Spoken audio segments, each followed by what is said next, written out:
2014 पासून गोवंशाचा कायदा या शासनानं राष्ट्रपतीच्या मंजुरीनं लागू केला। जेव्हा कायदा होतो तर कायद्याचं पालन सर्वांनी केलंच पाहिजे आणि हा कुरेशी समाज कायद्याला मानणारा वर्ग आहे। लातूर जिल्ह्यामध्ये 35,000 कुरेशी समाजाचे लोक या व्यवहाराशी निगडीत आहेत आणि यांच्या रोजीरोटीचा व्यवसाय हा जनावर खरेदी विक्री आणि बफेलो कटिंग, बफेलो म्हणजे म्हैसला कोणत्याही पद्धतीचं कायदा नाही आहे। म्हैस आपण खरेदी करू शकतो, म्हैस आपण कापू शकतो आणि 2014चा जे कायदा आहे तो कायदा गोवंश हत्येचा आहे, गोवंश कटिंगचा आहे। परंतु 2014 नंतर हे ज्यांच्या गोशाळा आहेत त्यांनी भाडोत्री गुंडे, ते बजरंग दलचे असतील, ते विश्व हिंदू परिषदेचे असतील किंवा फिरणारे जिल्ह्यातील शहरातील गुंड असतील, अशा लोकांना हाताशी धरून कुरेशी समाजाला आणि शेतकऱ्यांना, व्यापाऱ्यांना त्रास देण्याचं काम या गेल्या 10 वर्षापासून सातत्याने चालू आहे।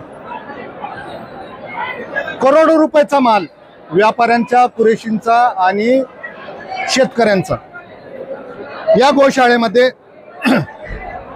गोरक्षकांनी धरलं, पोलिसांनी त्या गोशाळेत दिलं आणि त्या गोशाळेतून जनावर विक्रीचा धंदा या गोशाळेवाल्यांनी चालू केलेला आहे। त्यांची काय दाद फिर्याद नाही। आमची प्रमुख मागणी अशी आहे, या व्यवहाराला लिगली करावं। लिगली म्हणजे प्रत्येक तालुक्यात, प्रत्येक जिल्ह्यात, प्रत्येक शहरात सलाटरची व्यवस्था या शासन आणि प्रशासनानं करावी। आजपर्यंत जेवढा माल, ते म्हशी असतील, बैल असतील, तर कुरेशी समाजानं गायीची खरेदी विक्री सुद्धा बंद केलेली आहे। हे सगळे आमचं जे माल धरलेला आहे, सगळ्या गोशाळांची चौकशी व्हावी, या गोरक्षकांचा, कथाकथित गुंडांचा बंदोबस्त व्हावा, यांच्यावर कारवाई व्हावी। हे गाड्या अडवतात, गाड्या अडवल्यानंतर पैशाची मागणी करतात, पैशाची मागणी पूर्ण नाही झाली तर पोलिसांना बोलवतात, टाइम पडल्यास पैसे काढून घेणं, टाइम पडल्यास कुरेशी समाजाला, व्यापाऱ्यांना, शेतकऱ्यांना मारहाण करणं आणि बेदम मारहाण करणं, अशा पद्धतीचं काम चालू आहे। अशा पद्धतीच्या कामाला आम्ही वैतागलेलो आहे।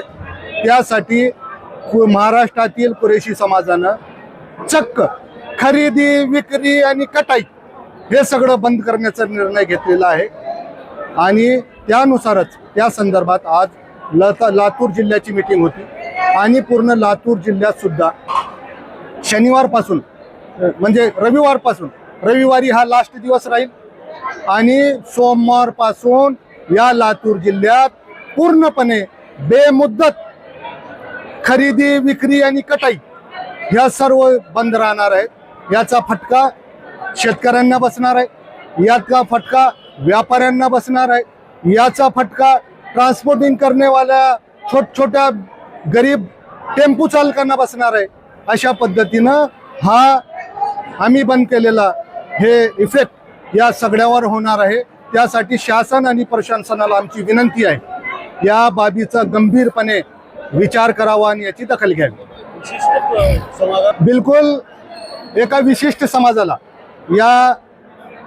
ह्याच्यामध्ये टार्गेट नक्की केलं जातं आणि आमची मुख्यमंत्र्यांना आणि शासनाला आणि प्रशासनाला अशी विनंती आहे, हे कथाकथित जे संघटना आहेत, जे गुंडागर्दी करून, हे मॉब लिंचिंग करून, अशा संघटनांवर सुद्धा पाबंदी आणली पाहिजे, यांच्यावर बॅन केलं पाहिजे आणि या सगळ्यांवर कारवाई केली पाहिजे।